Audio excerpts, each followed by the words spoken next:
அமாவாசை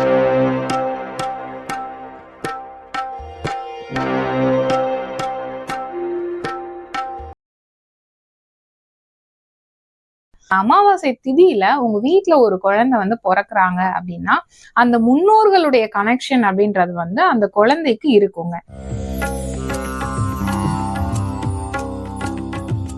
அமாவாசை திதியை நீங்க எடுத்துக்கிட்டீங்கன்னா இது வந்து ராகுவின் ஆதிக்கத்தின் கீழே வரக்கூடியது. ராகு அப்படிங்கிறது வந்து பிரம்மாண்டமா உள்ள ஒரு விஷயத்த வந்து குறிக்கணும் அப்படின்னா அது வந்து ராகுவால அப்படின்னு சொல்லுவாங்க. சோ அந்த மாதிரி இவங்க வந்து எதையுமே ரொம்ப பிரம்மாண்டமா வந்து செய்யறது, ரொம்ப அதிகமான டாமினேட் பண்ணக்கூடிய ஒரு கெப்பாசிட்டி வந்து இவங்க கிட்ட இருக்கும். அதனால இவங்களுக்கு கீழே ஒரு 10 பேரை வச்சு வேலை வாங்கணும் அப்படின்னாலும் இவங்க வந்து அந்த ஒரு கெப்பாசிட்டி இவங்க கிட்ட இருக்குங்க.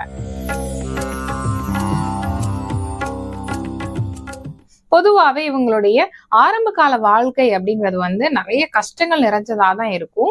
அதுக்கப்புறமா நிச்சயமா ஒரு வாழ்க்கையில நல்ல நிலைக்கு இவங்க போயிடுவாங்க அப்படின்றத நம்ம தெரிஞ்சுக்கலாம். வந்து ரொம்பவே அதிகமான திறமசாலியா இருக்கிறாங்க, அதிகமான அறிவாற்றல் இவங்களுக்கு இருக்கு. இருந்தாலுமே இவங்களுக்கான அங்கீகாரம் வந்து வாழ்க்கையில அவ்வளவு எளிதா இவங்களுக்கு கிடைக்காது. இவங்களுக்கான வாய்ப்பை இவங்களே வந்து உருவாக்குறதுக்காக நிறைய முயற்சிகள் வந்து செய்வாங்க. இது சில சமயங்கள்ல இவங்க என்ன ஒரு மாதிரி எல்லாரும் ஒரு வழியில போனா இவங்க இன்னொரு வழியில போறாங்க அப்படின்னு சொல்லிட்டு இவங்க மேல வெறுப்பு வந்து நிறைய பேருக்கு உருவாயிரும்.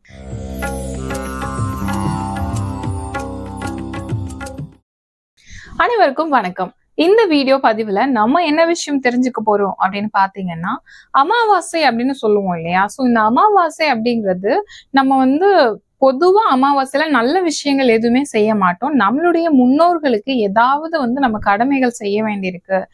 பித்ருக்களுக்கு வந்து உணவளிக்கிறது, பித்ருக்களுடைய ஆசீர்வாதத்தை வந்து வேண்டி நிக்கக்கூடிய ஒரு நாள் அப்படிங்கிறது இந்த அமாவாசையை சொல்லுவாங்க.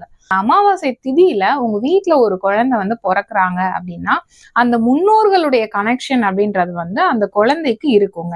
அவங்களுடைய ஆசீர்வாதம் அப்படிங்கிறது அந்த குழந்தைக்கு பரிபூரணமா இருக்கும் அப்படின்றது ஒரு நம்பிக்கையா இருக்கு. சரி, இந்த அமாவாசை அப்படின்னு ஒவ்வொரு திதியும் வந்து ஒவ்வொரு கிரகங்களுக்குரியது அப்படின்னு சொல்லுவாங்க. சோ அந்த வகையில இந்த அமாவாசை திதியை நீங்க எடுத்துக்கிட்டீங்கன்னா இது வந்து ராகுவின் ஆதிக்கத்தின் கீழே வரக்கூடியது.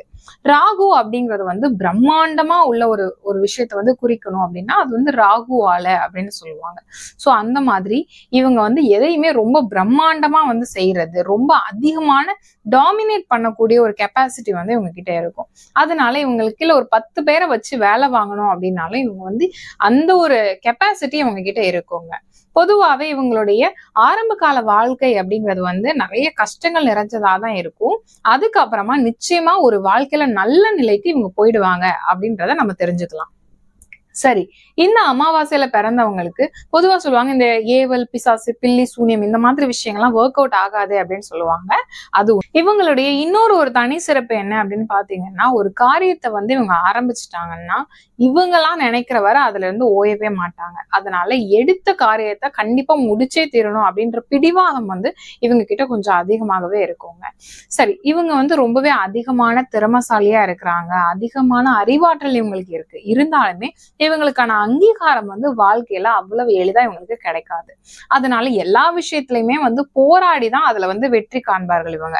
சரி, இவங்களுக்கு வந்து இப்படி ஒரு வாய்ப்பு வந்து ஒரு இடத்துல கிடைக்கல அப்படிங்கும் போது இவங்க என்ன பண்ணுவாங்கன்னா இவங்களுக்கான வாய்ப்பை இவங்களே வந்து உருவாக்குறதுக்காக நிறைய முயற்சிகள் வந்து செய்வாங்க. இது சில சமயங்கள்ல இவங்க என்ன ஒரு மாதிரி எல்லாரும் ஒரு வழியில போனா இவங்க இன்னொரு வழியில போறாங்க அப்படின்னு சொல்லிட்டு இவங்க மேல வெறுப்பு வந்து நிறைய பேருக்கு உருவாயிரும். இதனால மற்றவர்களுடைய வெறுப்பை வந்து இவங்க சம்பாதிச்சுப்பாங்க. இவங்க வந்து கொஞ்சம் திமிர் பிடிச்சவங்க அப்படின்ற மாதிரி மற்றவர்கள் இவங்களை பார்த்து நினைப்பாங்க. ஆனா பொதுவா இவங்களை ரொம்ப சார்ந்தவங்களை, இவங்களுடைய உடன் பிறந்தவங்களா இருக்கலாம், இல்லை இவங்களுக்கு ரொம்ப நெருங்கிய நண்பர்களா இருக்கலாம், அவங்க எல்லாரையுமே வந்து ரொம்ப அதிக அளவு அக்கறையோட பார்த்துக்கக்கூடிய நபர்களா இருப்பாங்க. ஏதாவது ஒண்ணு புதுசா வந்து கத்துட்டே இருக்கணும். ஒரு 35 வயசு ஆகும். அப்பதான் வந்து நான் போய் பாட்டு கிளாஸ்க்கு போறேன். நான் வந்து இந்த மாதிரி ஏதாவது கேலிகிராஃபி லெட்டர்ஸ் வந்து எழுதுறதுக்காக நான் ஒரு கிளாஸ் ஜாயின் பண்ண போறேன். நான் வந்து ஏதாவது ஒரு விஷயம் வந்து கத்துக்கணும் அப்படின்ற மாதிரி இவங்களுடைய தேடுதல் வந்து இருந்துட்டே இருக்கும். அதனால அதிகப்படியான விஷயங்களை வந்து அப்பப்போ போய் கத்துக்க போவாங்க. ஆனா எதையுமே வந்து அவ்வளவு முழுசா முடிப்பாங்களா அப்படின்னு கேட்டோம்னா அது வந்து ஒரு கேள்விக்குறியாதான் இருக்குங்க. அதனால நிறைய விஷயங்கள் வந்து இவங்களுக்கு தெரிஞ்சிருக்கும். எல்லாத்துலயுமே வந்து ஒரு இன்கம்ப்ளீட்டான இக்கட்டான ஒரு சிச்சுவேஷன்லயே இவங்க வந்து இருப்பாங்க. இதனால இவங்க கூட இருக்கிறவங்களுக்கே இவங்க வந்து புரிஞ்சுக்க முடியாது. இவங்க இப்படிதான் பண்ணுவாங்க அப்படிதான் பண்ணுவாங்கன்னு ஒரு ஐடியா வந்து அவங்க கூட இருக்கிறவங்களுக்கே வந்து இருக்காது. எதையாவது நினைச்சு அதிகமா வந்து குழம்புறது, எதையாவது நினைச்சு நிம்மதி இல்லாம இருக்கிறது, ஒரு பிரச்சனையே இருந்திருக்காது, அதை நினைச்சு ஒரு 2 நாள் நிம்மதி இல்லாம இருக்கிறது. இந்த மாதிரி தான் குழம்புறது மட்டும் இல்லாம தன்னை சுத்தி இருக்கிறவங்களையும் வந்து ரொம்ப ஒரு மாதிரி குழப்பத்துக்குள்ளேயும் பயத்துக்குள்ளேயும் வந்து கொண்டு போவாங்க. இன்னும் சில சமயங்கள்ல பாத்தீங்கன்னா, எனக்கு வந்து இந்த விஷயம் வேணும், அது எனக்கு எப்படியாவது வேணும். இது பொதுவா இவங்க வந்து ரொம்ப பிடிவாத குணத்தோட இருக்கிறாங்க. ஒரு விஷயம் செஞ்சு முடிச்சே தீரணும் அப்படின்ற எண்ணம் இவங்க கிட்ட இருக்கும்னு சொன்னோம் பாத்தீங்களா?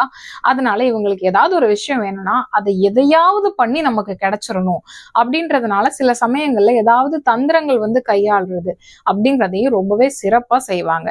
ஆனா வெளியே இருந்து பார்க்கும்போது எல்லாரும் இவங்களா, அவங்க ரொம்ப நாலேஜபிள் பர்சன், அவங்க வந்து ரொம்பவே பெர்ஃபெக்ட்டா பண்ணுவாங்க, சில நேரங்கள்ல ரொம்பவே பார்க்க அழகா இருக்கிறாங்க இப்படின்ற மாதிரி ஏதாவது ஒரு காம்ப்ளிமெண்ட்ஸ் அப்படின்றது இவங்களுக்கு வந்துட்டே இருக்கும். ரொம்ப ஸ்டபர்னா இருப்பாங்க அப்படின்னு சொன்னோம் பாத்தீங்களா? அதே நேரத்துல இவங்களுக்கு வந்து ஒருத்தங்களை வந்து பாராட்டுறது அப்படிங்கிறது அவ்வளவு சீக்கிரம் வரவே வராது. எவ்வளவுதான் நீங்க பண்ணீங்க அப்படின்னாலும் இது நீங்க இன்னும் இப்படி பண்ணிருக்கலாம் அப்படின்னு ஒரே வார்த்தையில சொல்லிட்டு போயிடுவாங்க. சோ இவங்க வந்து ஒரு சாட்டிஸ்பாக்சன் அப்படின்றது அவங்களுக்குள்ளேயும் அடைய மாட்டாங்க, வெளியிலயும் அது வந்து ரொம்பவே கஷ்டம். அதனாலதான் அவங்க வந்து ஏதாவது ஒரு விஷயம் கத்துக்கணும் அப்படின்றத வந்து தேடி தேடி போறாங்க பாத்தீங்களா? ஏன்னா அவங்களால ஒரு விஷயத்துல திருப்தியா ஓகே நமக்கு இதெல்லாம் தெரிஞ்சது போதும்பா அப்படின்ற மாதிரி இருக்க முடியாது. அதே மாதிரி வெளியிலயும் வந்து அவங்க செயல்படும் போது சில சமயங்கள்ல இவங்க கூட வேலை பாக்குறவங்க, கூட இருக்கக்கூடியவங்களே வந்து இவங்க என்ன பண்ணாலும் இவங்களை வந்து ஒரு திருப்தி அடையவே மாட்டேங்கிறாங்க அப்படின்ற மாதிரி இவங்களுக்கு போட்டு இனிமே நம்ம எதுக்குப்பா செய்யணும் அப்படின்ற எண்ணம் வந்து வந்துருங்க. அதே மாதிரி இந்த அமாவாசையில பிறந்தவங்க வந்து உங்க வீட்டுல இருக்கிறாங்க அப்படின்னா அவங்களுடைய வீட்டுல இல்லைன்னா அவங்களுக்கு இந்த ராம் பிரசாத், ரவிச்சந்திரன், கார்த்திகா, பானுமதி, காந்திமதி, உமாசங்கர், பழனிசாமி, சுதாகரன், பாரதி ராஜா, தமிழரசி, சசிரேகா, முத்தரசன், முத்துசாமி, அருணாச்சலம், மனோகரன், அரவிந்த், சண்மதி, பானுச்சந்திரன், உஷாராணி, சிவகாமி, சிவசக்தி, முத்துராஜ், பரணிதரன், உதயச்சந்திரன், கிருஷ்ணமூர்த்தி, அழகப்பா, அறிவழகன், அன்பரசன், காந்திராஜன், சதாசிவம், சுதாகர், ஹிருதயராணி, இந்த மாதிரி பெயர் கொண்டவங்க யாராவது இருப்பாங்க. எப்படி இல்லைன்னா இந்த பெயர் கொண்டவங்க நிச்சயமா அவங்க குடும்பத்துக்கு அடுத்து வருவாங்க அப்படின்னு எடுத்துக்கலாம். சோ இது வந்து உங்களுடைய லைஃபோட பொருந்தி போகுதா அப்படிங்கிறத நீங்க சொல்லுங்க. அதே போல இந்த அமாவாசையில ஒரு குழந்தை வந்து பிறக்குறாங்க அப்படின்னா அவங்களுடைய அம்மாவுக்கு பாத்தீங்கன்னா ரத்தம் சம்பந்தமான ஏதாவது வந்து பிரச்சனைகள் வர்றது, மாதவிடாய் சம்பந்தமான பிரச்சனைகள் வர்றது, கண் சம்பந்தமான பிரச்சனைகள் வர்றது, இல்லைன்னா வந்து ஹீட் சம்பந்தமான பிரச்சனைகள் வர்றது, எலும்பு உடையிறது, இந்த மாதிரியான நோய்கள் வந்து வருங்க. இவங்களுடைய அப்பாவுக்கு பாத்தீங்கன்னா இந்த குளிர் காத்துனால வந்து சரும பிரச்சனைகள் வந்து வர்றது, அப்படி இல்லைன்னா வந்து சளி தொந்தரவு வந்து அதிகமா வர்றது, திடீர்னு ஏதாவது தொற்று நோய்கள் வந்து வர்றது, ரத்த ஓட்டத்துல ஏதாவது தடை வர்றது, ரத்த சோகை வர்றது, இந்த மாதிரியான பிரச்சனைகள் வந்து இருக்கும். இந்த அமாவாசையில பிறந்தவங்களுக்குமே பாத்தீங்கன்னா கண் சம்பந்தமான நோய்கள் வர்றது, கண் வந்து ஒரு மாதிரி வறட்சி ஆகுது அப்படின்னு சொல்றது, மேக்சிமம் பாத்தீங்கன்னா கண்ணாடி போடுவாங்க. சோ கண் வந்து அந்த ட்ரை ஆகுறது, இது தவிர வந்து ஏதாவது கண் சார்ந்த அலர்ஜிகள் வந்து வந்துட்டு போறது, அப்படி இல்லைன்னா வந்து மன அழுத்தம் வந்து கொஞ்சம் அதிகமா இருக்கிறது. சோ இந்த மாதிரியான பிரச்சனைகளை வந்து இவங்க சந்திக்கிறாங்க.